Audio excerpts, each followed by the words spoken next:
Golden, thank you for joining me today. How are you? Excellent. Thanks for having me. Stoked to be here. Awesome. I'm excited to talk to you. We've been attempting to do this for quite a while and it finally worked out.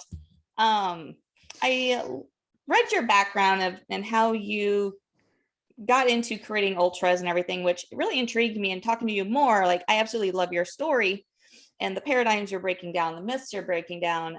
So I'm really thrilled about this conversation.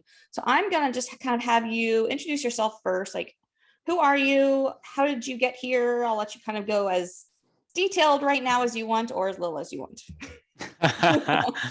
All right. Well, you might have to ask me further questions if you want more detail. But Fair enough. I am a self-proclaimed shoe geek, foot nerd, passionate about running injury prevention and rehab, and especially about chronic foot conditions and running technique.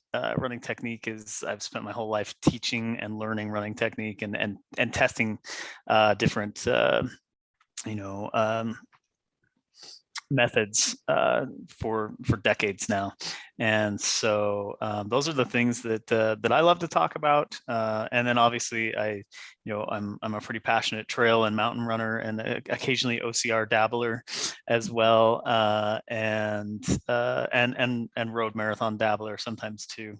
At least recently, but I did run my first marathons as a kid, and I've been racing since I was 2 years old. So the running, come from a running family. My dad was working for Nike when I was born, Saucony most of my childhood. We opened a running store, shoe store when I was 9. So my experience goes from both the competition side, but also helping the everyday person, and not even necessarily athlete or runner. Often just somebody that comes in with their feet hurting, on that side. For a long time before Ultra ever got started, and Ultra just kind of became. It wasn't started to start a shoe company. Honestly, it was just tinkering in the running store with how to best help our customers, and so that's kind of my background and expertise. And any follow-up questions, I'm happy to answer from there. Yeah, absolutely. Well, let's kind of now let's just start at the beginning, when you were 2 years old, but let's kind of because you did, I mean, you ran before anything like barefoot, minimalist, zero drop was kind of a thing. So let's kind of go through your experience as a high school collegiate runner. Like go through your experience of like what you noticed yourself running with shoes as you were in the shoe store with traditional shoes, and kind of why you realized like this was not an okay thing.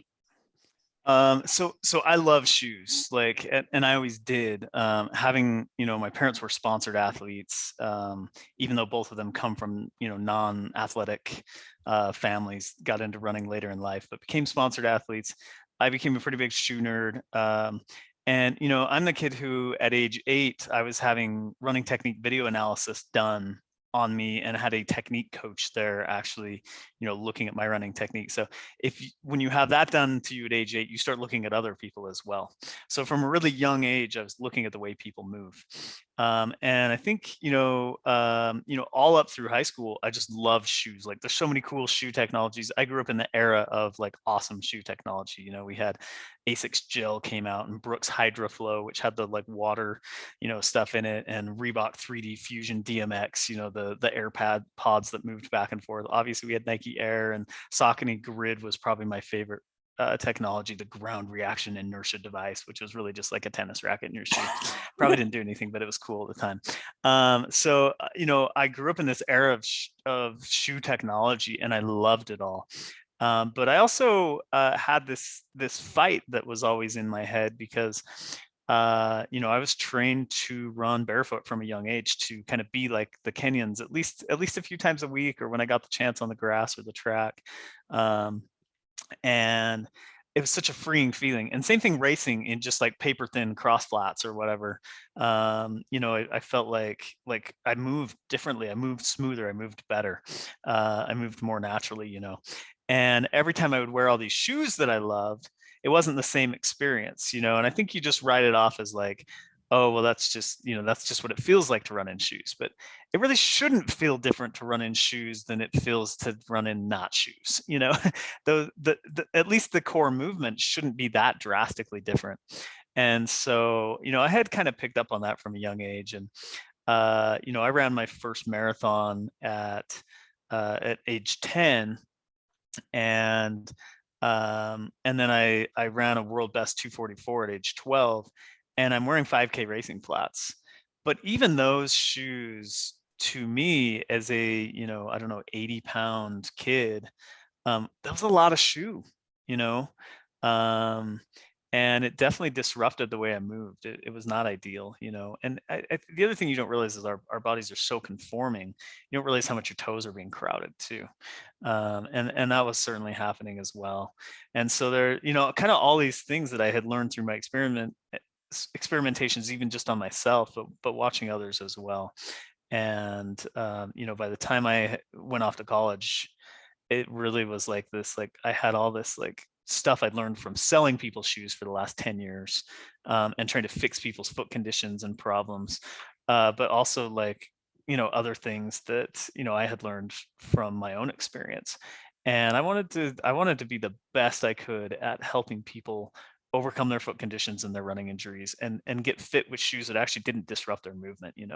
And so I spent basically all of college just diving into that. Even my English papers were like engineering natural surfaces to reduce running injuries, 15 page, like, researched out 50 references kind of papers, and so I'm sure my professors thought I was weird, and I was, but for me, it was like, that's what I wanted to do. I wanted to be able to come back and manage the shoe store and be awesome at being able to help people, because so many people come in and they throw their orthotics in the garbage, or they talk about how their doctor gave them this advice and it didn't work. And they're kind of at the end of the line. They're like, I've tried everything, I still hurt. What do you got? And at some point we gotta look at this and say, like, it's not working. We need to try something different. And that probably summarizes my life from that point forward, is get used to different, basically. So Yeah. So I want to stick with the traditional shoes just for a little bit, because I think it's important to just always point out that, or, bring up the fact that, like, all these shoe companies keep throwing different technologies in their shoes for you name it. Marketing purposes. And yeah, exactly. And yet we still have the same number, if not more, runners injured every year. So it's like, obviously the shoe technology is not the solution to a lot of these problems. Yeah, and that was really one of the disturbing things to learn in college, is like, I firmly believe shoes have got better. I mean, shoes are lighter, shoes are, more flexible, they work better. I mean, they feel better, they're more comfortable. I do firmly believe in a lot of ways, shoes have got better, technology's better. But to learn in college that, like, injuries haven't gone down, that's frustrating. To be managing a shoe store and saying, we've got all these products and like all this new stuff we're doing, it's not changing anything, it's not getting better. And the thing is, it wasn't hard to believe at all, because I'm sitting there fitting broken people all day every day, and I just felt like this should not be the case. Like, people should not be injured all the time. Like, this is not normal. And I don't think throughout all of human history, we had let's just say persistence hunters, like, running antelope down and breaking down with running injuries. I just don't think it was really a thing. So or chronic foot conditions, I mean, it's so frustrating. So yeah, absolutely. So what did you change in, whether it's how you sold or how you evaluated people? What did you change when you went back to that shoe store after college?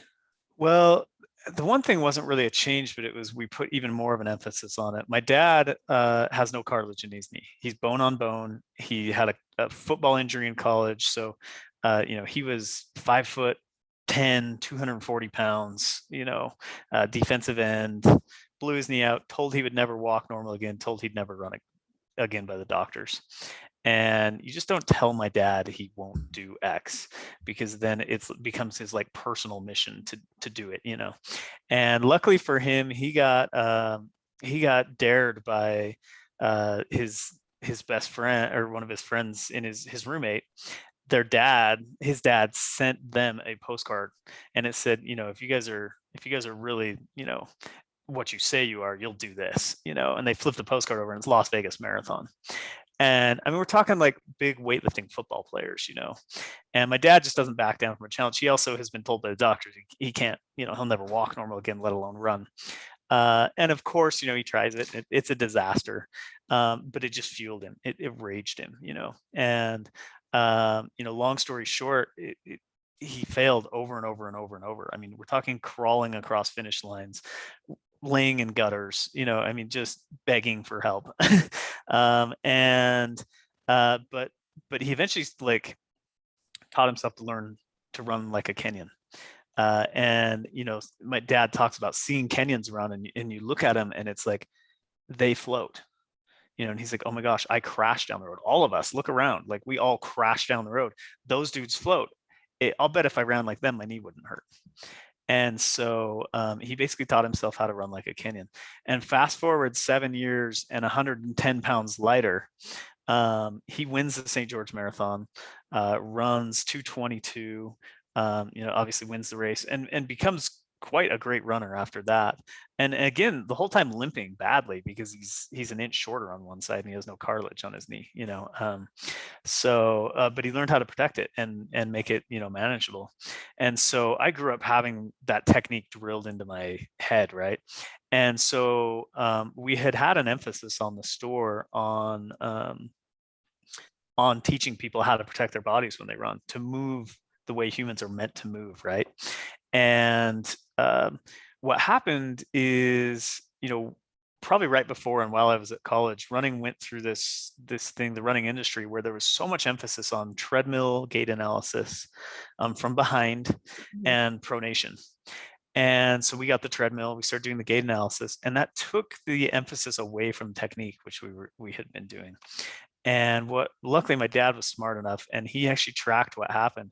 And what we saw in this time period is our injury rate basically doubled, our return rate basically doubled.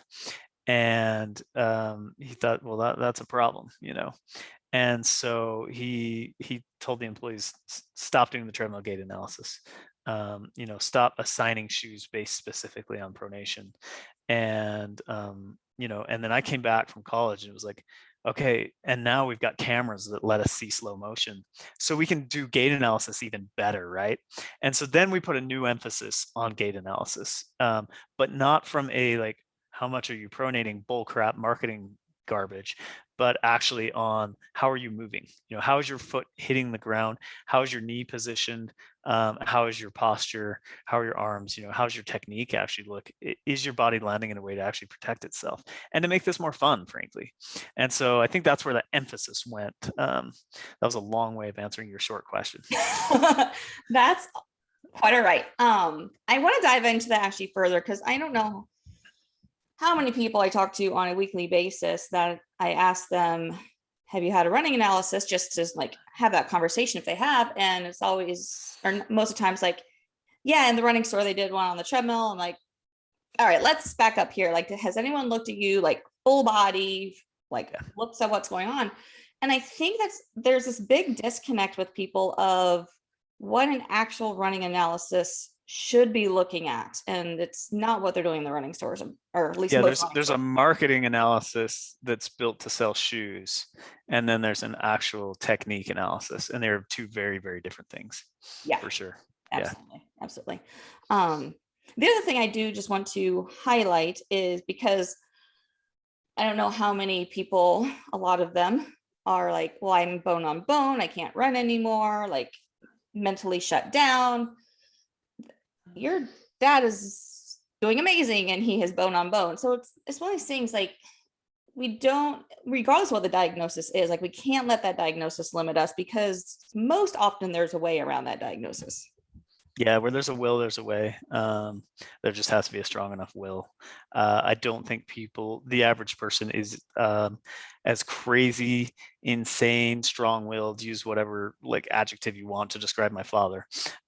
He's extreme in many ways, but he found a way to make it happen. And frankly, he ran bone on bone for 3+ decades. and his entire running career, because there was no technology to do anything about it. And now you can get these total athletic knees, that are more of a compression fit. They're very different than, so if you're out there and you're pondering knee surgery, don't go get a regular knee surgery, please. Get what Deion Sanders and Tiger Woods had done. My dad was one of the first, people to have it done as well, like, in a non-experimental fashion, one of the first couple of years they were doing it.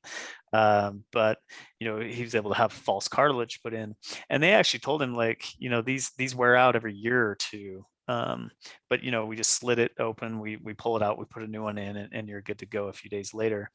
And for the average person out there, well, my dad's like, well, I'm going to run, 60 to 100 plus miles a week on it. And they're like, well, we might be seeing you every like 6 months then. um, 10 years later, it's never been replaced, because he runs in a way that doesn't put pressure on his knee. And so I think my two takeaways here is, like, he ran in a way to protect himself, which you can too. But also, if you're going to have a procedure done, like, do your research and get the right one done. There's technology now that we didn't have even 15 years ago, that makes it so you can run, if you're, beyond all help. And frankly, they took a softball worth of calcium deposits out of my dad's knee. His knee could only straighten to about 6 inches, and, now it can go down. It was not very mobile at all. I mean, my dad's knee, by all means, looked like an absolute disaster. I mean, you would have thought that he needed a walker, just looking at him and his knee. So you can do it. There's a lot that can be done, and I think that's one of my themes too, is like, you can do this, and we all have limitations, and, like, it's our goal in life to beat them. And so much of what I do is, like, I want to hear people say, like, wow, I think I'm going to be able to run till I'm 90, or I thought I was done running forever, and now here I am doing it. Like, those are the two things that make me the most happy. Or maybe it's just like, I had this foot conditioning that was totally limiting my lifestyle, and now I'm good. So any one of those things is, things that I've kind of structured my life around, fixing and helping, and being able to hear. So yeah, pretty cool stuff. Awesome. When you started creating or tinkering around to just see what you could create with ultras, um, what was like, what were some of your focuses? What things were you trying to like create in this shoe to make it so much different and so much better for what the foot is actually made to do and what the body's made to do? So I mean, it was really, in my head, it was very simplistic. There were two things, that one which we had been doing for a long time, and another that came with high definition slow motion cameras.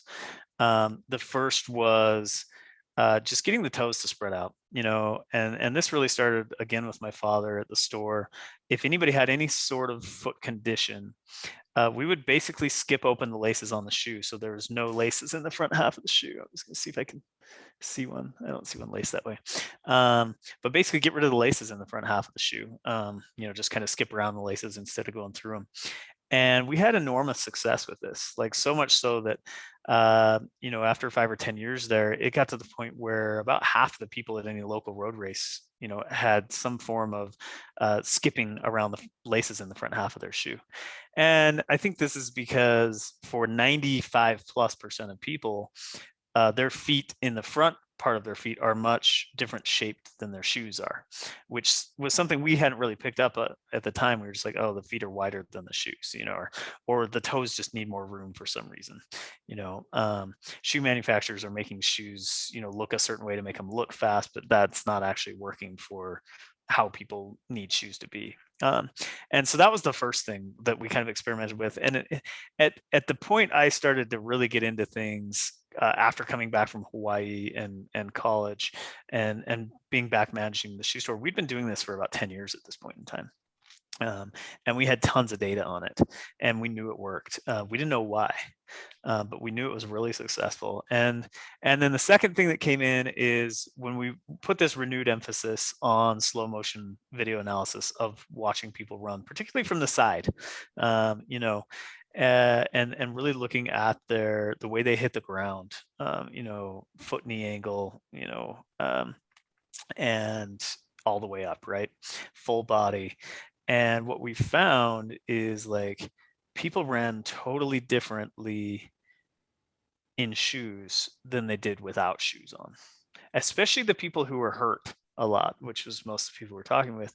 The people that seemed to be not hurt, they ran more similarly, shoes and not shoes. But the vast majority of people that we see ran very different without shoes on, and frankly, better. A lot better. They ran the way we would teach them to run, but they did it more instinctually without having to be taught. And so I always tell people, like, take your shoes off. It's a running lesson. It's free. And you don't need any special instruction. Your body will instinctively start to do the right things just simply by taking your shoes off, which is really cool. Find a smooth piece of sidewalk. It's a hard surface, and your body's going to have to do some things to make that not be uncomfortable. Basically, shoes mask a lot of pain, essentially, but they also allow you to go through a movement you're not supposed to be going through, that humans weren't created to do. And so that was really the second thing that I got looking at. And one day it just was like, man, this is frustrating. We're sitting here trying to give everybody a lesson on how to make running more fun and protect their bodies and like not get injured. And my dad's comment was, well, we sell them a pair of shoes that undoes everything we teach them every time they go out there. We get one shot to teach them a lesson, but then the shoes we sell them get a shot at them every single day that they run in them, that kind of undoes it, makes it a lot harder to do. And that's not to say you can't run well in any shoe. You can with a ton of training, but it'd sure be nice if you didn't have to go through that. And most people aren't willing to put in the work. And so that was really like the flashpoint, right? Where it was like, it's the shoes. Like, shoes are jacking with the way people run. And then I just started delving into, like, what is it about shoes? Like, what's causing this? Okay, well, square one, for 10 years, we've known that shoes restrict the foot's ability to hit the ground, spread out, and absorb impact naturally. Okay, we can't really see that in slow motion video. It's inside the shoe, but we know it works, right? And then step two, what we're seeing is when you watch somebody run without a shoe on, you see them run in a way where their foot lands mostly underneath their knee is bent, and there's this big 3-foot spring that goes from your hip all the way to your toes that then bends and absorbs impact, right? And that works beautifully when we watch people run slow motion without the shoes on. But then when we put them in a shoe, what we see is the leg goes more straight before landing. The toes are up, the heel contacts the ground out in front of the knee, and then the knee isn't actually in a position to bend, so that big 3-foot spring isn't even in a place where it could work. And so you're asking 1 inch of cushioning foam to absorb what is in reality 500 pounds of force. The average runner is about 175 pounds. People hit the ground with 2.5 to 3 times their body weight. So that's about 500 pounds of force. Well, if you do the math, it's just not pretty. It doesn't add up. 1 inch of anything is not going to dampen 500 pounds of force. It's just not going to happen. And so I'm looking at that and it's like, okay, that's not a fair fight. We got to get people to land right. So what about the shoes is causing people to run so poorly or unnaturally? And none of this stuff was published back then. Drop wasn't a term. I coined it. I just started looking at the shoes and it's like, oh my gosh, like, you take a shoe and you like weigh it on your finger and it's going to be a lot heavier on the back half of the shoe. It's not going to balance like this shoe does, more or less. Most any shoe is going to crank off the back side, right? And so I start looking at them, and shoes are not only, twice as thick in the back half of the shoe, the midsole, the cushioning part of the shoe. In every shoe at the time, we're talking 2007-ish, every shoe was exactly twice as thick in the heel as it was in the forefoot. That's just how shoes were built. If there were 10 in the forefoot, there were 20 in the back. If there were 12 in the front, there were 24 in the back. There were 13 in the front, there were 26 millimeters in the back. That's just how shoes are built. That's just how it's done. And the other thing is, like, you have all the like stability control and heel counter devices in the back half of the shoe. So like, the heel counter is what gives the heel part of the shoe shape. Well, they're always heavy plastic, really firm. They make this kind of noise when you hit them, and that's a lot of weight too. And so what I found is not only was the back half of the shoe a lot thicker, but the back half of the shoe is a lot heavier than the front half of the shoe. And so you watch somebody go through a gait cycle, you see somebody run barefoot, they kind of look like this. Their foot stays like fairly parallel with the ground. But you watch somebody run in a shoe, at the time, a traditional pair of shoes, and even a traditional pair of shoes today, as the foot comes out in front of the body, the heel tends to drop and do what we call dorsiflexion, where the toes point up. And then the foot goes to swing underneath the body, but the toes are pointed up now instead of being level with the ground. And also the shoe is a lot thicker in the back half, which means it contacts the ground early. And what we found is the average person was contacting the ground 2.5 to 3 inches out in front of their body more than they would without a shoe on. So that excess weight in the heel of the shoe was causing a lot of this dorsiflexion. And then the excess thickness in the back of the shoe was making the foot contact the ground early, 2.5 to 3 inches early. And of course, that was making it so that natural spring of your body that's meant to absorb impact couldn't work well. And I just thought, wow, that's a huge issue. On the flip side, running barefoot was not an option in my mind. I worked at a shoe store. I managed one. I knew most people weren't willing to go run barefoot for the majority of their mileage, weren't willing to put in that work. Also, I had questions about whether that was natural to do that on a hard, flat, man-made surface, which I, to this day, think it is not. Human bodies, if you look at the structure of the foot, it's a tripod. It's meant to kind of like do this over things. And when you're on a perfectly flat, hard surface, it can't do that. And so my estimation was like, okay, barefoot is great. The mechanics are better, but like the surface we run on doesn't work. Also, I was training for a Rocky 50-mile race in the mountains. Again, like from a competitive standpoint, like protection is confidence and confidence is speed. Mm-hmm. And without that protection there, you're dead in the water. And so for me, truly barefoot or a barefoot style shoe was not an option. They didn't exist at the time either, so it didn't matter. Aside from Five Fingers had just come out. Okay. And we were selling them at the store as a training tool to help people learn better running technique and to strengthen their feet, which I still think everybody should have a pair of barefoot style shoes to do those two things: work on strengthening your feet and work on your running technique, at least a couple easy runs a week, right? So so that's kind of where I was, and that's when I got into doing what eventually became a science project that eventually became Ultra. Awesome. On the toaster oven. Yes, exactly. I'm just curious because I know you have a very science mind. Did you ever get access to like a force plate or anything to see how the forces changed between once you started creating the ultras and people were running differently? Not at the time, but since, yes. The interesting thing that people don't realize is the greatest amount of force actually comes at mid stance. So just before push off, right? Regardless. So like your landing forces really aren't that high compared to that. And that doesn't change. That only changes with speed. The faster you run, the greater your impact force is. But your impact force is really happening at mid stance right before push off, right? But it's what the researchers call a vertical loading rate or an impact quotient.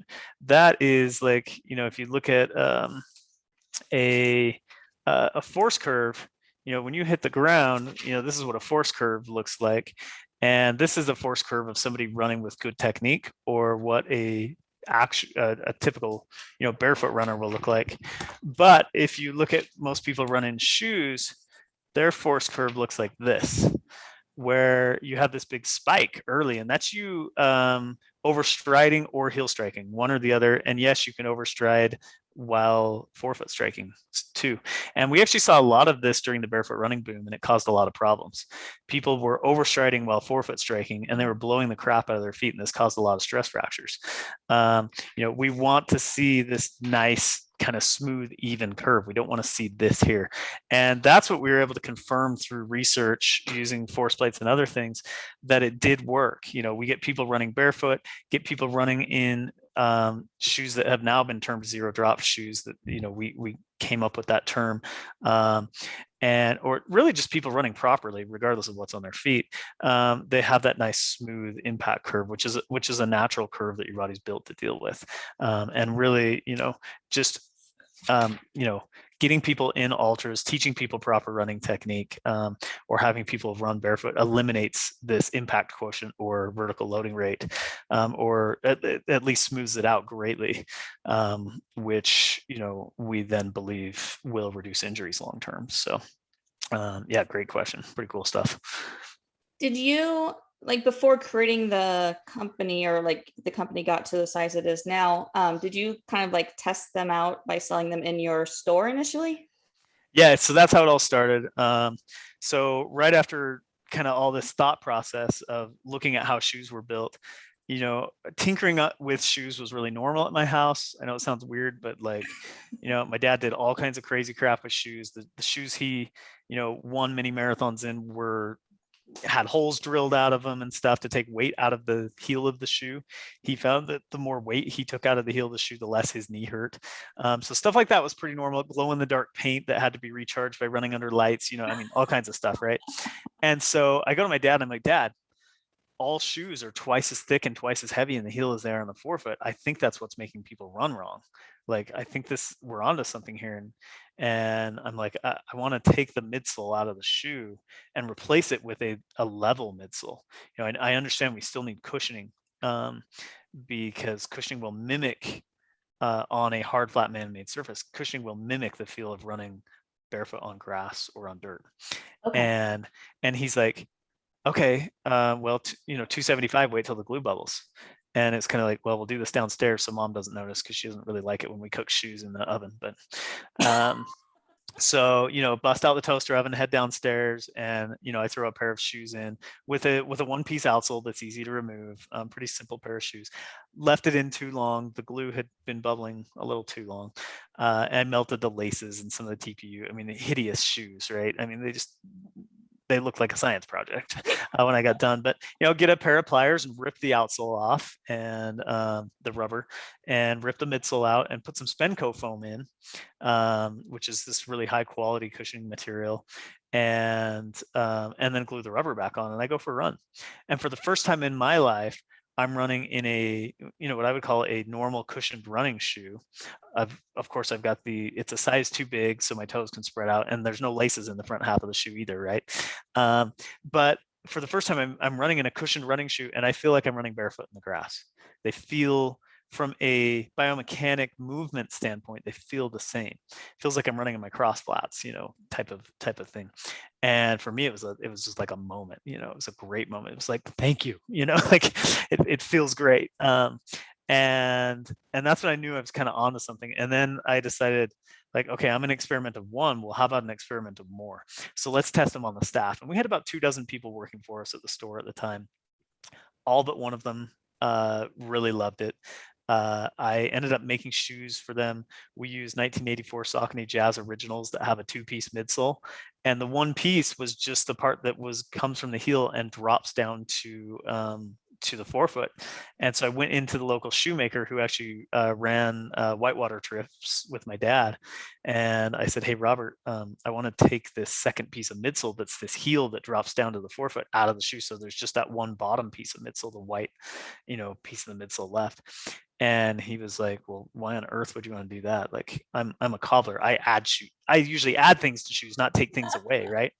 And I explained it to him, like, okay, well, think about it. When you're level, your posture is the way like you were built to be, and you would move the way you're built to be. And it looks like from a running standpoint that extra thickness in the heel of the shoe messes with the way people run. I think it gets them injured. And I think the same thing happens when people are walking. And he looks at me and he starts shaking his head, and he's like, he's a second generation shoemaker. He's a certified podorthist, and he just starts shaking his head, and he's like, well, that sure makes a lot of sense. And so he ends up making this run of a couple dozen pair of these original 1984 shoes that have been modified because they're easy to do with and had a visual, and we test them out on the staff. Great results. And what really happened is, somehow I I had a customer that I couldn't figure out how to help, and I was right in the middle of all of this, and we were just kind of in an impasse. And he's like, "Well, what are you wearing?" you know, and I'm wearing these crazy looking shoes, and I was like, "Oh, it's just a science experiment, basically." And he's like, "Well, what do they do?" I'm like, "Well, it looks like they help people run better." And he's like, "Well, would that help my knee?" I'm like, "Theoretically, yes, but they might hurt you too." And he's like, "Well, can I try them?" And we just happen to be about the same size. And so I give this guy a pair of shoes, and he goes outside and runs on them. He's gone a while. And I'm like, "Guy jacked my shoes," like, which occasionally happens at a shoe store. You occasionally have people put a pair of shoes on and not come back. Not very often, but it's a thing. And but he did eventually come back, and he walks the door. He's like, "I'll take them. I want a pair." And I was like, "Dude, those are my ugly, like old, sweaty, like gross shoes. Like you most definitely will not take them." And he's like, "Well, can you make me a pair?" Because he's like, "I can tell it makes me run differently, and I think it will help my knee." And I'm like, "Just promise me you won't tell anybody. Like, keep this on the down low. I don't want to get sued. Like, but yeah, I feel for you. We understand your plight." So we get him a pair of shoes, and it's a few weeks later, and another guy comes in. He's like, "Who sold Joe the hacked up shoes?" And I'm sitting there like, "Oh my gosh, like, tell this guy not to tell anybody. And I was just kind of like on the fit bench, like, "Yeah, that was me. And he's like, "Ah, heck, sell me a pair too." He's like, "I've known that guy forever, and his knees always hurt. Now they're not so bad." So, and same thing, swear to secrecy. Do you know what happens when you tell people not to tell people things? They They tell tell everybody. Yeah, it was a nightmare. Pretty soon, like it's like Fight Club at Runner's Corner. People are coming in and they're just like, "Yeah, I'd like to try on the hacked up shoes. And we're just like, "All right, what's the password?" Like, because they don't exist. Like, um, and we pretty quick caught on to, like, this is a bad situation. Asics is going to be really pissed about us cutting the gel out of their shoes, and still selling them. And so this is where we turned it into another experiment, and we sent these full page surveys out, and we said, "You got to bring these back in 6 weeks. We'll pay you $10 in store credit to do it, but we want you to run a full 6 weeks on the shoe and tell us your experience. Is your shoe wear different? Do you land differently? Do different muscles get sore or get used more? Is more pressure going certain places and less pressure going other places? Did you get new injuries? Did old injuries go away, et cetera, et cetera, et cetera?" And so we started selling the shoes and sending them out, and we caught on pretty quick to attempting to have a try-on pair there for them, and then we would sell them a fresh new pair that they would then take over to the shoemaker and have him cut up. And in that first year, we sold 1,000 pair of these modified, what we pretty soon came to call zero drop shoes. And that was because over at the shoemaker, when we're modifying them, we would be measuring the thickness of the midsole and the heel and the forefoot, and we'd use these millimeter rulers. And Robert would talk about, like, "Oh, it's still dropping, about 2 millimeters from the heel down to the forefoot. So we'll have to sand a couple more millimeters out." So he goes back and sands it out, and we measure it again with the millimeter rulers. I think I've got one right here. Um, and yep, got a couple of these babies going. And it's like, okay, it's dropping 0 millimeters from heel to forefoot. And I'm like, "Robert, you're a genius. We don't have to call them hacked up modified shoes anymore. We can call them zero drop shoes." And so that's where the term came from. It's interesting because it was a term to describe the cushioning of the shoe, which was lost on the barefoot style shoe company makers, because when the first barefoot style shoes came out, they called them zero drop shoes, but they had no cushioning in them, which is hilarious because, again, zero drop referred to the cushioning of the shoe. The cushioning was not dropping from the heel to the forefoot. So that was the description. Anyway, so he would do all these shoes, and we got all these surveys back. We had all this data, and he did 1,000 pairs of shoes just in that first year alone, right around 1,000, which is just an insane number of shoes. A smaller running store, that would be as many shoes as they might sell in a year. So it was a crazy deal, and the success we had was phenomenal.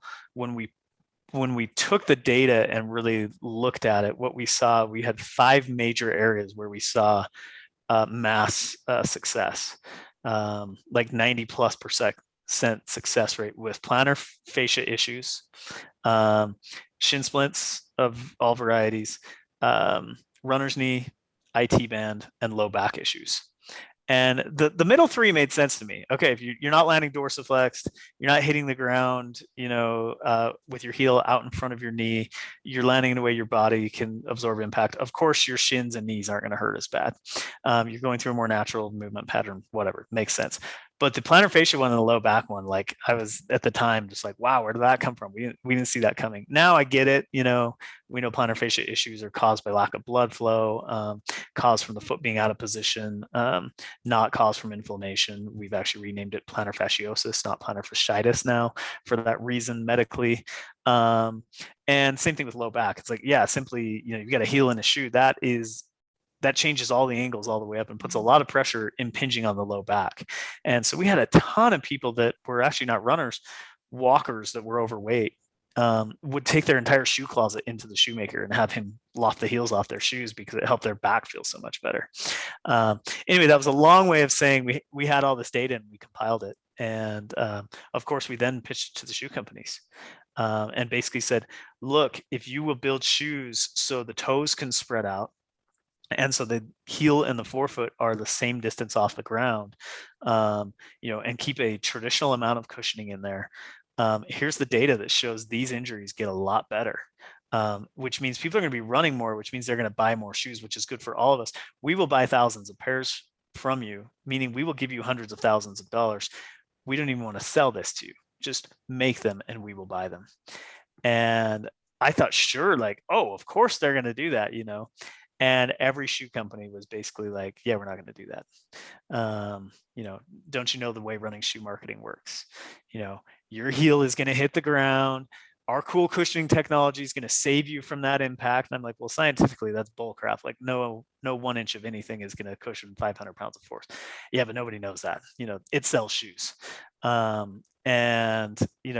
It was just, and the other, argument, which was fair, I'm a little more compassionate now than I was then, was like, they would say like, well, we have a built-in group of customers that likes the way we do things now. We can't change things on them. They won't like that, which is true.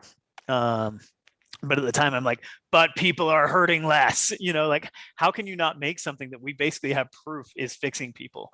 It was so frustrating at the time. And so eventually didn't get any shoe companies to make it. And, my cousin Jeremy, really, I had known for quite some time, like, okay, we're gonna have to build these ourselves, because like you can't just keep hacking up shoes at the store forever, and he helped find the connections and drive us to the point that ended up creating Ultra, which I did not want to do. At the time, we had the same 7 running shoe companies since the beginning of running shoe time, basically. Like starting a running shoe company is like the fastest way to go homeless, right? So I knew it was like career suicide, but we did it anyway because it was the right thing to do and it had to be done. What's really funny about the big shoe companies, like it wasn't like you were telling them like stop making all of your other things and just make these. It was just like add this to your collection. Right. Yeah. But I think they saw the contradiction. Like you can't really market both, right? I think you could figure out how to do it, but I don't think anybody saw a way to do it where you're really coming in and saying, with traditional shoes, you're saying the shoe will save you from impact, which is scientifically not possible. But that's what the marketing has been forever. And what we were saying is the shoe will help you run in a way that allows your body to save you from problems. It's not about the shoe, it's about you. It's not that the shoe is magic. You learning to run in a way to protect your own body and to run in a natural manner is magic. The shoe is just a tool, or what I call a coach that comes in a shoebox that makes it easier to do that. It's just cheating on your way to learning to run more naturally, learning to run more fun, and in a way that is more protective for you. So that was kind of my take on it. But I think for shoe companies, it's like, well, we can't tell that story because it would undermine our other story, that we've been telling for 40 years. We don't want to tell everybody we've been doing it wrong for 40 years, And I think, a couple companies tried to kind of like side skirt it and do that a little bit when they made more like natural-ish or minimalistic-ish Mhm. shoes, some of the big shoe companies, and they just weren't able to find a good way to do both of those things at the same time. And I think that was the problem, to be fair. Yeah. And now that you say that, I have noticed that like a lot of those shoes have kind of just fallen off. Curious because you did your surveys with everyone to kind of find out like what got better, what and then even what got worse. What sort of things were you finding people were noticing, or were there as far as like aches and pains, sorenesses, things as they were transitioning? We didn't see any real correlation with any injuries getting worse. um, you know, one or two people here or there would have something pop up, but there wasn't anything, that we saw in more than that, really. What we did find is the cushion level of the shoe changed everything. And this is a huge lesson for people going from traditional shoes to a more natural shoe. What we found is if we put them in a less cushioned shoe than they were used to, they would get sore for a lot longer. If we put them, and when I say sore, I mostly mean like foot muscles, calf muscles, maybe butt muscles like glutes, right? But mostly calves, and specifically soleus, and maybe a little bit of Achilles, right? Which is not a muscle, but so what we saw is like if we put them in if we took a more cushioned shoe than they were used to, and we leveled it out, and we had them running that, almost no soreness, like no, like they're like, "Oh, I didn't notice the difference," right? If we took them from the amount of cushioning they were used to and put them and leveled the shoe out and made it zero drop, they would have about a week of calf tightness on average, which is fine. Like that, if that wasn't happening, it kind of means it's not working to a degree, in my Mhm. opinion. If we took them in a little bit less cushion than they were used to, then it went to 3 weeks. The thing is, we also track this with 5 fingers, which are no cushion. And what we found is the average person, going from a traditional shoe to 5 fingers, took nearly a year, anywhere between 6 months and a year, to get that calf tightness or calf soreness to eventually, kind of come around and stop happening.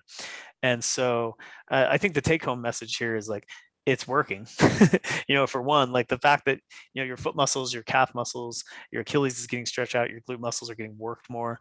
That tells you that, your movement pattern has changed, and that those muscles are having to do work in a way they weren't before. So A, it's working, but B, the cushion level of the shoe in general affects how long it takes your body to get used to it.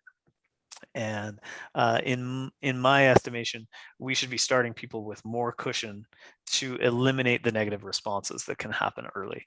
So, we started taking people from traditional shoes to 5 fingers back in the day. And when I say we, I mean the industry. And we saw these stress fractures and people getting injured, and it was all foot problems. We gloss over the fact that knee problems were at an all-time low when this was happening. Okay, knee and joint, anything above the ankle, basically all-time lows when we had a ton of people running barefoot style, or in barefoot style shoes. So what we need to do, though, to eliminate the negative responses that have, is we need to get people in a cushion level that they're used to, or maybe even a little bit more. And so I always ask people, they're like, "What Ultras should I get?" And I'm like, "Well, what are you running?" They're like, "Oh, I run in a Mizuno Wave Rider or a Saucony Ride." And I'm like, "Okay, where are the Torin from us?" It's a little bit more cushion than those shoes, but it's going to have a little more forefoot cushion than your shoes do, and a little less heel. And you will run differently, you will run better, you'll run more naturally, but it won't be such a shock to your system because the cushioning is going to be similar to what you're used to, and you'll adapt really quickly to that. Rotate with your old shoes for a week, 2 weeks, 3 weeks tops, and it's going to go really smooth. And that's the case in probably 99% of people. But if we take them down in cushion, we put them in a shoe that's less cushion than they're used to, then that goes exponentially up how long it takes them to adjust, and that can cause problems and that can cause injuries because people just by nature are not patient enough. And so it's one of like my things I'm really passionate about is like, let's get people in natural footwear. And when I say natural footwear, I mean heel and toe same distance off the ground, heel and forefoot the same distance off the ground. The shoe doesn't have any heel elevation, and the shoe is shaped like a human foot, not like a torpedo. Meaning the foot stays in the exact same position in the shoe as when the foot is barefoot or not in a shoe. And so that's A. And then B, let's get them in a cushion level that they're used to first, because we've changed their platform. And now that we've changed the platform, really, like, scientifically doing experiments, you only want to change one variable at a time. So we changed their platform. That's the variable we change. We don't want to change any other variables right now. And then once they're used to the platform being changed, the next pair they get, they can go with low cushion, less cushioning, and they can work their way down to whatever is appropriate for what they're doing. Which, frankly, if you're running a 100-mile race in the mountains, you might need a max cushion shoe for those last 30 miles, because it's impossible to train your feet for something like that. If your feet are the part that breaks down on you, we'll get to this in a little bit, more cushioning could be good. But generally speaking, you want to run in the least amount of cushioning that is necessary necessary for the application you're doing. Necessary and comfortable, I guess. So that's a huge takeaway for me that I wish we could have done even better in the early days with. Yeah. And I think that's a great point that you did, that the terrain is going to matter. I mean, I run 3 miles on my trails here, anything over that, and my feet feel highly bruised. I went and ran Ragnar Zion and wore my minimalist the entire time because they were dirt trails, and I did great. So yeah, that the like terrain you're on and how rocky it is and everything is going to really make a difference as far as how much cushion is needed. Oh, absolutely. Yeah. And, same goes for concrete or asphalt, for most people compared to what they're used to. Yeah, absolutely. Yeah. And that all ties into to landing response. And if you look at research going back 30 years ago, starting with Ben O'Nig, this all comes down to landing response. Your body tunes out drop for the most part. We do negative 150 millimeter drop every day going up hills. We do positive 150 millimeter drop going down hills. Your body is very adept at adapting to different levels of drop. Okay. What your body, adjusts for is how hard you're going to hit the ground. And your body pretenses your foot muscles, your kind of whole posterior chain, so Achilles, and calf muscles, and even all the way up your leg to your butt. Your body pretenses that for what kind of surface or shoe or soft or hard thing you're going to land on. And if you don't know what I'm talking about, just imagine yourself running softly on the beach. You're running barefoot on the sand, and your feet hit the sand pretty hard, because your body knows it's landing on a soft, safe surface. But imagine you come off the sand and you run onto a concrete sidewalk, and your body instantly, without you telling it to, even if you didn't even see the sidewalk, your body makes an adjustment with this landing response to where your body's like, ah, da, da, da, da, da, da. You immediately go to these really quick, short landing underneath the knee, up on the toes a little bit more, strides to protect yourself in that situation. And so it shows us how both the shoe and the surface are affected by your body interpreting landing response. And same thing happens with shoes. We know from research that people hit much harder in thicker shoes, especially where the heel of the shoe is thick. The thicker and higher the heel is in the shoe, the harder people land. And likewise, the thinner and firmer the heel is, the softer they have to land. Now there's a trade-off there. Landing softer means that your muscles are doing work, which means they might fatigue earlier too, which is why we're seeing a trend in more cushioned shoes for racing shoes right now, because the cushioning does pull pressure off of the muscles. Well, pressure doesn't magically disappear. It has to go somewhere. So there's a trade-off. You're pulling pressure off the muscles and putting it on the joints. Likewise, when you go to a shoe with more cushioning, you're pulling pressure off the muscles, you're putting it on the joints. So it goes both ways. And people just have to understand that. And you got to find a sweet spot for what works for you. Yeah, I'm so glad you pointed that out, because I don't know how many conversations I have with people that are like, well, I need more cushion because my knees are like, I have bad knees. I'm like, no. Like, yeah. Can we talk about that real quick? Yeah, I'm really passionate about this one. Like, I always do this. I get into a big crowd and I'm like, okay, everybody, just spit out to me the first word that comes to your mind. Cushioning will save your, and it's a chorus of knees or joints, right? Almost all knees, because that's what's been marketed for 40 years. And the thing that is just so pathetic about that is, like, every shred of research and every study from the last 50 years says that's not true. They all say that more cushioning puts more pressure on your joints. They also say that cushioning does a great job protecting where cushioning is, meaning like cushioning will reduce stress fractures in your feet. It will pull pressure off the foot and ankle area. And once again, though, pressure does not magically disappear. So it pulls that pressure off the foot and ankle area, and it puts that pressure on the joints. And that's really what you're talking about. It's my first of my 4 Mythbusters I'm really passionate about, is just this idea that cushioning will save your joints. It's just not true. It might make it feel a little better, but the impact is still occurring. We know this through research. You might feel like, oh, it feels fine or it feels better. It's like, well, when we put like impact markers on your knees, it might feel better, but it's not better. It's worse. Like, it's not, the impact is occurring at your knees at a very high level, higher than you want it to. And, so that's like a huge thing for shoe selection too, that people don't think about, is if you truly understand the way cushioning works, meaning more cushioning is going to pull pressure off your foot and ankle, but it's going to allow pressure to go up to your joint level, knees, hips, low back, etc., shins. Likewise, no cushioning in a shoe or low cushioning in a shoe is going to force the muscles of your feet and your posterior chain and your legs to absorb impact, thereby pulling pressure off of your shins, knees, hips, back, joints. And so I tell people, like, where do you hurt? If they've got an Achilles injury, I'm like, sweet, let's get you some more cushioning, but if they have a knee problem or a shin splint, it's like, yeah, we need to start working the cushioning out of your routine. And that's really important for shoe selection, is just knowing, like, where do I usually get hurt? And that should influence what kind of shoe you get. And again, like, to summarize, if your knees hurt, you need to work on your running technique, and you need to look at the surface you run on, which is my next Mythbuster. But if you have a foot or ankle or Achilles issue, then, maybe some more cushioning might actually be helpful for you, at least temporarily, until, you can get your body sorted out. So Cool. Awesome. Well, now that we covered Mythbuster number 1, let's go into number 2. So 2, surfaces. And this is just a huge one. It's, people don't understand how impactful, that's the right word too, a surface is on their running technique, and on their injuries.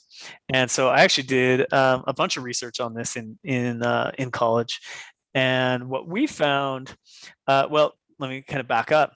I'll ask people, like, what are the most injurious running surfaces? Where do people get hurt the most? Do you have a guess? Do you know? If you had to guess for yourself, what would you think people would say, at least? What 2 surfaces are going to get people hurt the most?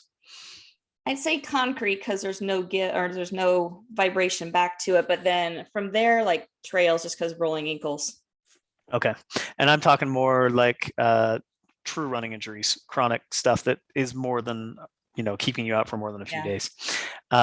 So they both start with T. It's your tracks and your trails, or your tracks and your treadmills, not your trails. Okay. So people are like, why? I'm like, well, first off, they're both soft. Okay. And people are like, well, soft should be good. Okay. Well, let's remember landing response. You hit harder on something that's softer, for one. Okay. I don't think that's actually the reason people are injured, because I don't think tracks and treadmills are that soft. But you'll remember about 20 years ago, we got new technology in treadmills. They got cushioned decks, and all the marketing was like, treadmills are now soft. Your knees are going to stop hurting. Do you know what happened to injury rates with treadmills when we made them softer? Nothing, because the body, back to landing response, the body just said, yeah, the treadmill's softer, so I'm going to hit harder now. Same thing when you insert a softer shoe. Your body's like, oh, hey, my shoe's softer, I'm going to hit harder now. Or, hey, I just stepped off the concrete onto the grass, I'm going to hit the ground harder. The body has a preferred level of impact it wants to achieve. Okay, so I don't think that's necessarily an issue. But what is an issue is humans were created to move over undulating terrain. If you look at the way our muscle structure is set up, humans are built to ambulate over uneven ground. Our feet structure show it. Our muscle structure shows it. Everything about humans shows that we are supposed to be doing this. Okay. Well, treadmills are pancake flat and have no variation. At least your sidewalk has cracks in it and occasional dips. At least the road has some variation to it, right? They might be harder, but they have some variation. Your treadmill has no variation. Okay. So every step is exactly the same, which means if your biomechanics are not absolutely perfect, that it's going to magnify shock up your body and hit your weak link the same way every single step. So repetition causes a muscle imbalance that then causes an injury, because most running injuries are muscle imbalances. And so when I talk about this, I'm passionate about telling people about what I call in-run PT or in-run physical therapy. Okay. And then I'll get there in just a second. So when we get to a track, the same thing is happening, but now you're going around a track like this. You now have a built-in muscle imbalance because you're leaning in and you're going the same direction around the track. So you have a built-in muscle imbalance. So talk about needing to do some PT to undo some stuff that is, causing muscle imbalances here. So I'm a firm believer most running injuries are caused by muscle imbalances that for most people are caused by repetition. And if their gait and mechanics are not perfect, then that repetition is going to cause muscle imbalance. That's then going to cause an injury. And as complicated as that sounds, the fix is really simple, because what we looked at in college is, okay, what if we got people on dirt or grass where the terrain is uneven? Now what happens? Well, what we found is full-time trail runners were like hardly injured at all compared to full-time road runners, even though on average they spent almost twice as much time running, at least the ones we surveyed. So they're running twice as much, but they're like 80% less injured. I mean, it's just insane, right? And what we found is if we could take the average road runner and get them to do a third of their miles on an uneven ground, and it didn't matter if it was cobblestones, which are rock hard, but they're very uneven, or get him stepping up on curbs, or just doing anything that makes their hips tilt, ducking under trees, whatever. Get them trail running, get them running on uneven grass. If we could get them to do about a third of their mileage on uneven ground, they then became about as uninjured as full-time trail runners. And so this is your in-run PT, meaning when you're out there on a run, you are making an effort to get your hips to tilt and do what humans were created to do, which is ambulate over uneven terrain. And if you can do a third of your mileage on an uneven surface, or even simulating an uneven surface, then you are going to be so much less likely to be injured. It's scary. So I love that one. That's awesome. That's fascinating. It's the easiest like injury prevention running tip out there, and it doesn't require a lot of effort, and it doesn't really require more time. As long as you're willing to realize that your minutes per mile are going to slow down a little bit, you're not going to run a 7-minute mile on uneven terrain like you would on the road, assuming you're fairly fast. So in the first place, yeah. We can also promote the doing OCR, because you are constantly changing and moving on that. Yes, no, I'm a huge OCR proponent from that standpoint. I think most runners just run. And again, this is the repetition that causes the muscle imbalances that gets them injured. Well, OCR puts you into uneven terrain for one, and then it forces you to actually use your upper body and contort your body in all sorts of different ways. Like it is like the ultimate, like I call it OEM human thing, where like we make the body do what the body's kind of supposed to do stuff. And I would love to do a research study on OCR runners and running injuries, because I think you would see like a ridiculous reduction in typical chronic running injuries. Your plantar fascia issues, mostly though your shin splints, your runner's knee, your IT band, your chondromalacia, your hip issues. I think you'd see a mass reduction looking at that segment of people specifically for the reason that you mentioned. Yeah, just thinking through all the people I've talked with in the past, and my runners versus OCR, it is my run, just flat out runners that are more of the just chronic injuries. The OCR people, it's more of acute, stupid stuff. Yeah, we can deal with that. You bounce back in a couple days or a couple weeks, no big deal. Meanwhile, people have IT band for 6 months or a year, or PF for a year or 2 years or 5. It's terrible. So yeah, so cool. We got cushion. We got we got surfaces. I think those are big ones people need to understand from a shoe selection standpoint and a surface selection as far as not being injured. So, and I like to talk about foot conditions and pronation too. So those are always fun. Absolutely. What's your number 3? And number 3 is the pronation piece. And we've all been marketed forever that pronation is bad or overpronation is bad, and flat feet are bad. And there can be some truth to this. Like I sold shoes for long enough to see enough kind of empirical evidence that there may be some connection there, but it really, you're looking at the whole body. And when you look at pronation in a silo, and we look at the research studies, there have been, over 200, there's been, last count for me, 204 studies specifically on overpronation and injuries in the last 30 years. And 2 out of 204 drew any sort of correlation between injuries and overpronation. So that's 1%, folks, less than 1%. What that tells me is we are spending a lot of time fitting shoes in running stores on something that's folklore, something that the research doesn't support. Why do we spend the entire shoe fitting process based on overpronation when 99 point, plus percent of the research says it's not relevant? That to me is a problem. And at the same time, if I see somebody that is just like, it's like, okay, we might want to do something for that person, but that's more than just foot pronation. There's other things going on there. We have problems at the knee level, the hip level, that we need to address as well.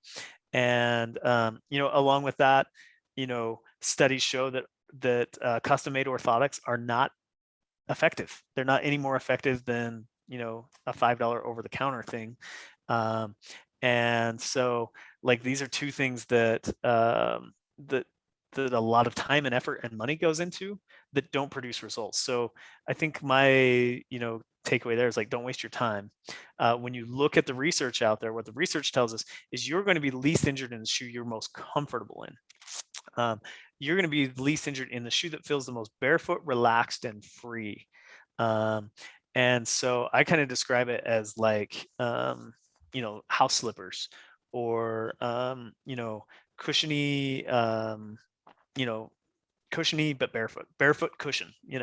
That's where people are least likely to be injured, at least for long distance running, and the research supports that.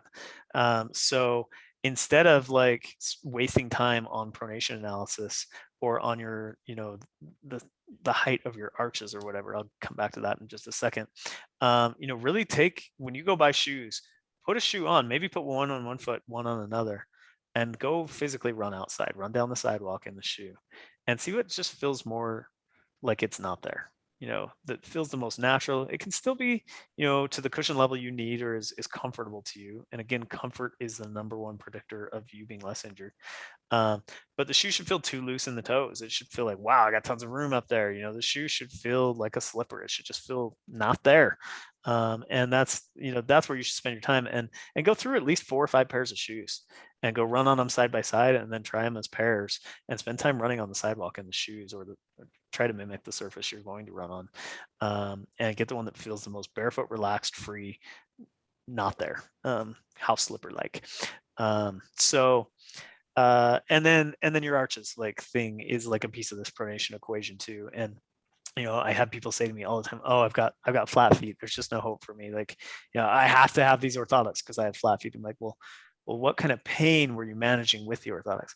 Oh, well, I didn't have pain, my doctor just said I had flat feet, so I needed the orthotics. I'm like, here we go. Like, okay, let's just think through this statement for a minute. You spent $400 on a pair of custom orthotics, not because anything was wrong, but because your doctor said your feet aren't the shape that he would like them to be. This is just a way to make money, folks. Like, and the research, again, does not back it up. And again, like, I love telling people with flat feet, like, most of our greatest distance runners in the world, a majority of them have flat feet. Okay. I'm talking to Anthony Familetti on his podcast, which is a fun one, reckless running guy, right? And he's talking about going to the Track and Field Hall of Fame. And he's like, yeah, I remember being there. Like, now that we're talking about this, and they have foot casts of all the great athletes. You can see their feet because they've taken casts of all their feet. I'm like, oh, that's really cool. And he's like, you're right. And I'm like, what do you mean you're right? And he's like, they all got flat feet.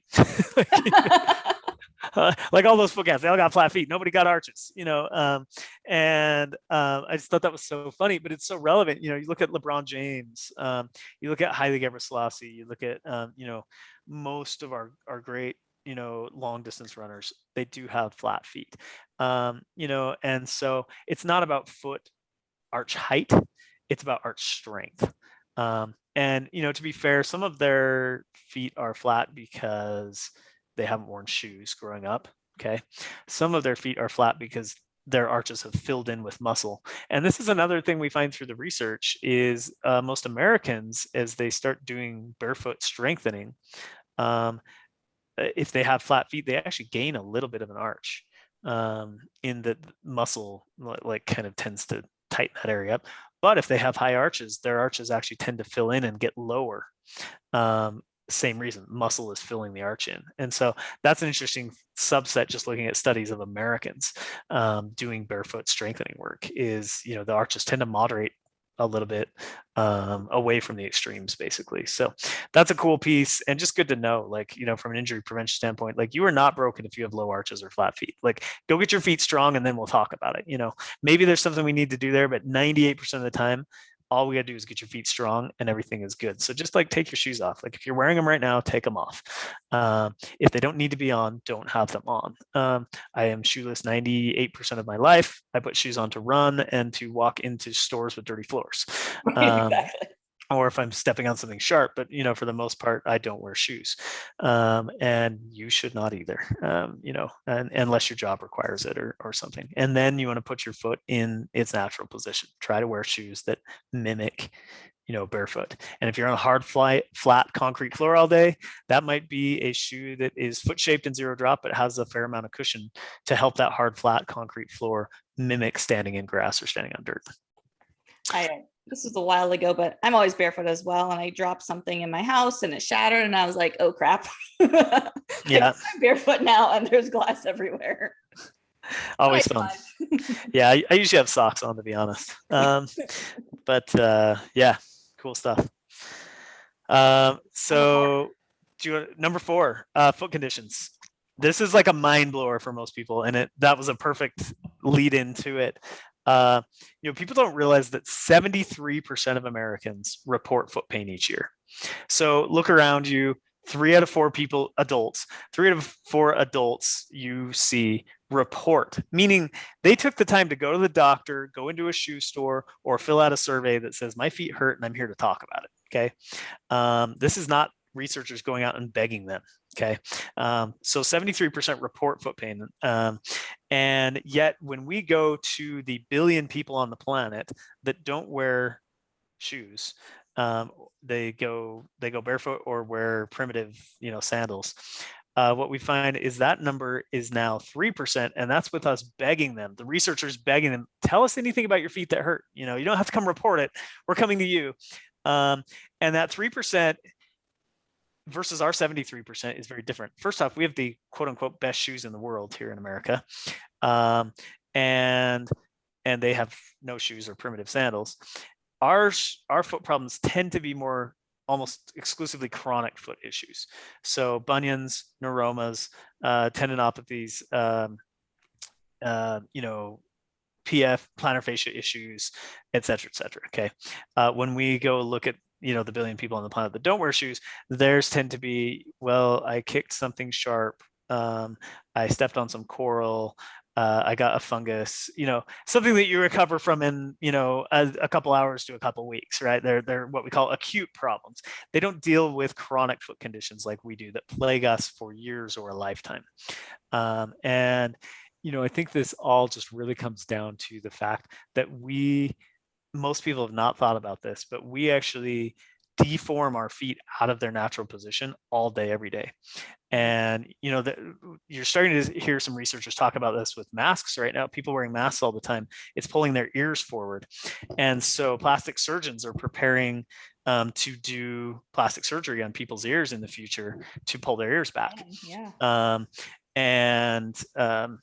So this is what's happening with our feet is, people don't realize, like, every time you put on a pair of traditional shoes, which is 99% of all shoes sold in America, it's raising your heel, it's pushing your arch up, and it's crowding your toes together. You are literally deforming your foot out of its natural position. And then you're leaving it there for hours and hours and hours on end.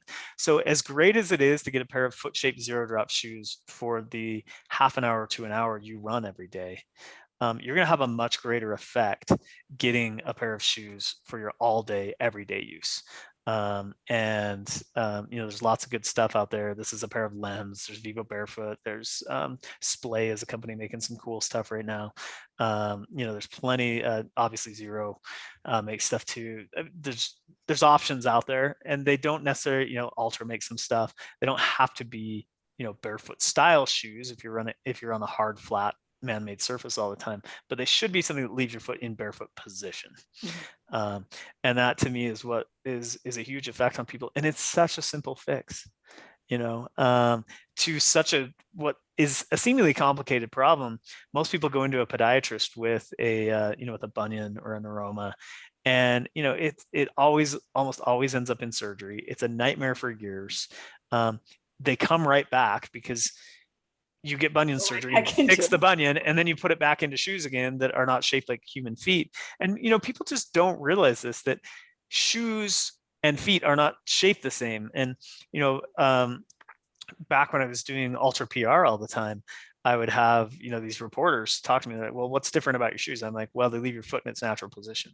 They're like, well, what do you mean? I'm like, well, first off, like, they're not, our shoes are shaped like feet. And they're like, well, of course they're shaped like feet. They're shoes. I'm like, well, no, like 99% of all shoes are not shaped like feet. And they're like, what are you talking about? I'm like, take one shoe off for me.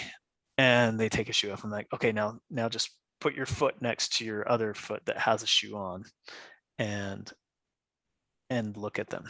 And they would be like, oh my gosh, I've never in my life thought about that before. Like, my foot is a different shape than my shoes. And people don't realize, like, feet are widest at the tips of the toes Mhm. naturally. And shoes are literally shaped like, pizza slices or torpedoes. Like, they narrow at the end of the shoe. Those shapes are not the same thing. And again, it's really simple. You're just trying to get people into, something that's shaped like their feet are supposed to be shaped. And of course, I'm a huge proponent of correct toes. Yeah. This is www.correcttoes.com. This is a great way to start reshaping your feet, because the reality is, most of us, if you're listening to this, you've been in normal traditional shoes for decades. Your feet now look like your shoes. And that is just like, some people's feet are more malleable than other people's feet. You don't get bunions from your mother, but you do get your bone malleability, or, from your genes. And that determines how quickly your feet deform to look like the shoes you wear. But the reality is, for most of us, especially as you get older, your feet look just like the shoes you wear the majority of the time. And that is not a good thing from a balance standpoint. It's not a good thing from an impact dispersion standpoint. It's not a good thing from an injury standpoint. And so reversing that, deforming that your feet have had happen to them over the decades is huge. And correct toes are a great way to do that. And obviously they will only fit in shoes that are shaped like healthy human feet. So that's another bonus, because it forces you to get healthy footwear or natural footwear. Yeah, absolutely. Do you know, I'm curious because I've never really looked into it. Do you know what, like, decades, years, like, when shoes started being made, like, what prompted any shoe company in general to make them point to? Because not just athletic shoes, it's like Yeah. all shoes. So this goes back to the Middle Ages. Okay. So you will remember that horse riding became a thing. And in the Middle Ages, we had shoes developed for horse riding, specifically for who rode horses, right? Royalty, Mhm. military, heroes. Okay. The heroes rode horses. Well, they found that if they made the shoe pointier, it was easier to get in stirrups, because stirrups had been developed. However, the feet bounced around in the stirrups. That's when they came up with the heel on the back of the shoe.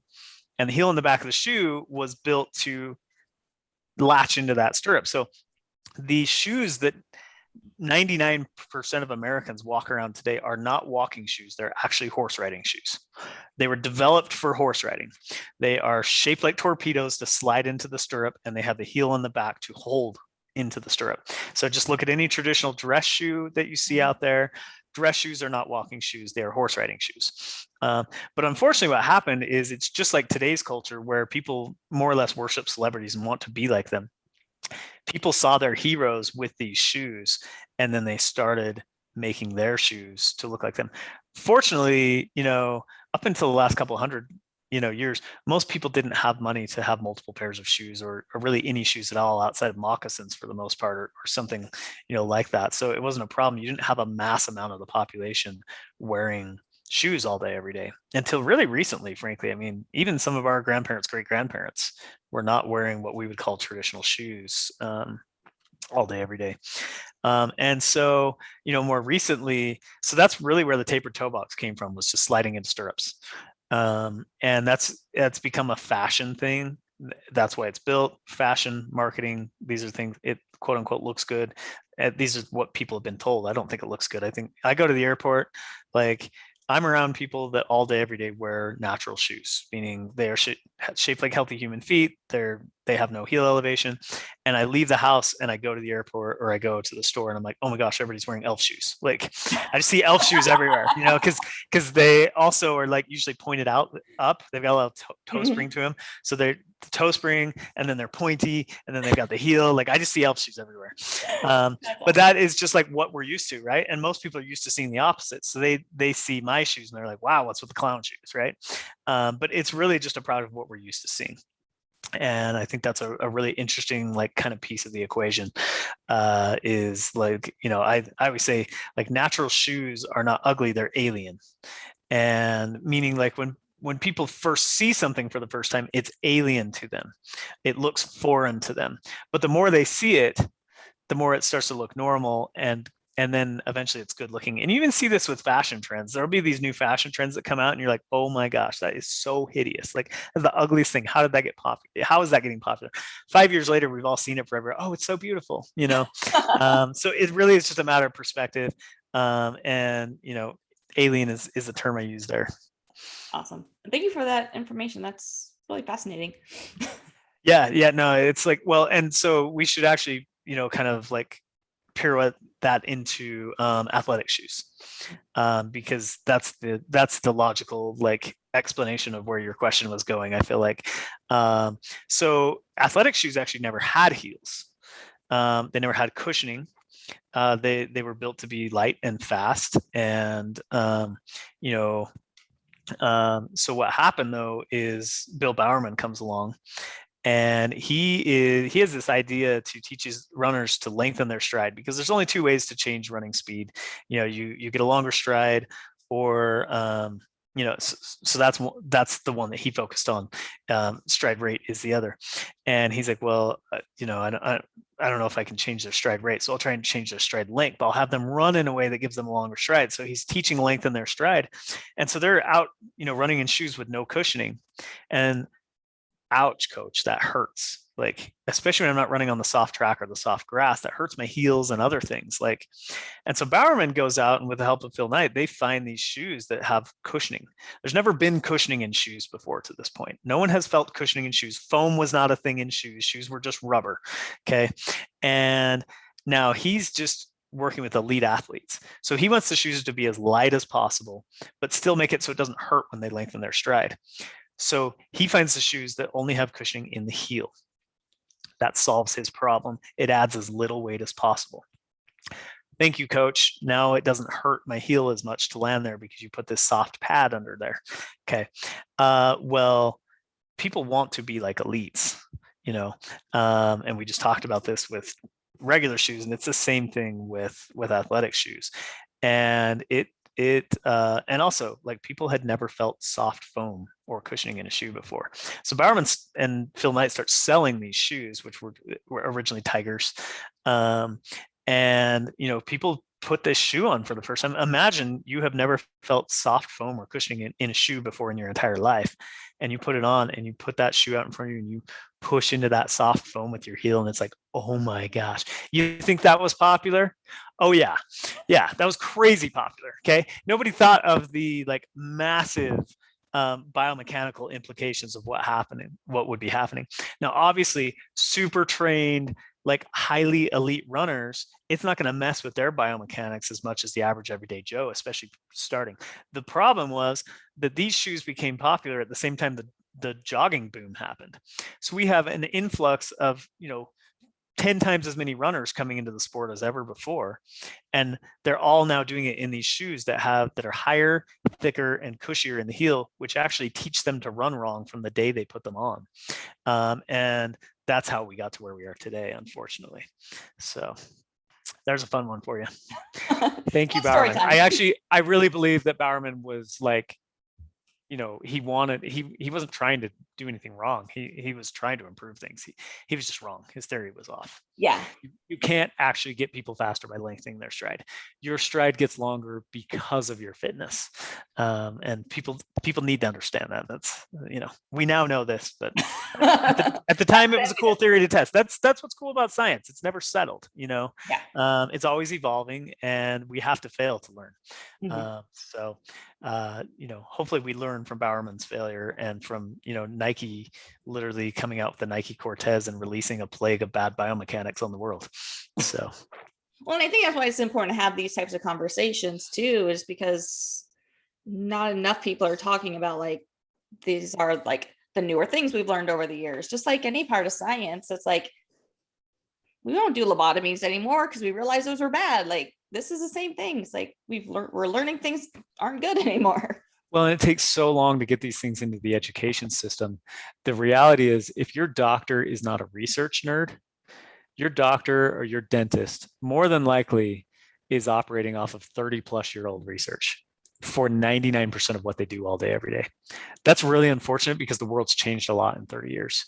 And everything we've talked about, today is just things we've learned in the last 30 years from and most of this stuff that we've talked about is 20 to 30 years old as far as having like a lot of data and a lot of research on. It's not like, wow, this is new cutting edge. Like most of this is 20 to 30 years old, and it still has not made it to the running doctors. It still has not made it to the running stores, through the shoe companies, et cetera, et cetera. And yet it's there for everybody to see. And anybody who does any research knows this stuff is true. It's not really refutable. For the most part. Yeah. Always evolving though, always changing, always learning, Always. and subject to change. Right. But this is the best we have at the moment. I look back, I've been a PT now for 15 years, and I look back to the stuff I was doing initially, and I'm like cringe. I'm like, holy. Are you as embarrassed as I am? Like, right? Oh my gosh. I'm like, I can't believe I used to recommend that. I can't believe I used to teach it that way. I mean, even running technique, which is like kind of a trivial thing. I'm like, oh, I can't believe I used to do that. Oh, I can't believe I told people to like lean forward, which is technically right. It just produces a terrible result. So many things. Awesome. Well, Golden, I love this conversation. I think it's gonna be super helpful for a ton of people. Let's see. I know you have Ultra. Feel free to plug whatever you want, and just if people have other questions for you, where can they reach out to you? Yeah, I am Run Golden 1 on pretty much every platform, Facebook, Instagram, etc. I'm not super active on social media. I am on Strava though. If you comment on a run for me on Strava, I will see it. I'll probably comment back. That is the most active I am on social media, if you will. Also, you can hit me up at just rungolden1@gmail.com. And most all of this stuff and much more, I have injury guides and stuff on my website, goldenharper.net. And there's contact form there. That's probably one of the other easiest ways to get a hold of me. Just go to goldenharper.net, hit contact, and we can get you there. And I also travel around, speak, do injury prevention clinics, running technique clinics. We didn't get to do any running technique today, but that's something I love talking about and is probably the thing I'm the biggest expert in. So if you're interested in any of that or coaching stuff, I'm around. Cool. And maybe we can do a part 2 and talk about running technique later on. Fine by me. Awesome. Well, thank you again so much for your time. I greatly appreciate it. All right. Thanks for having me. Have a good one.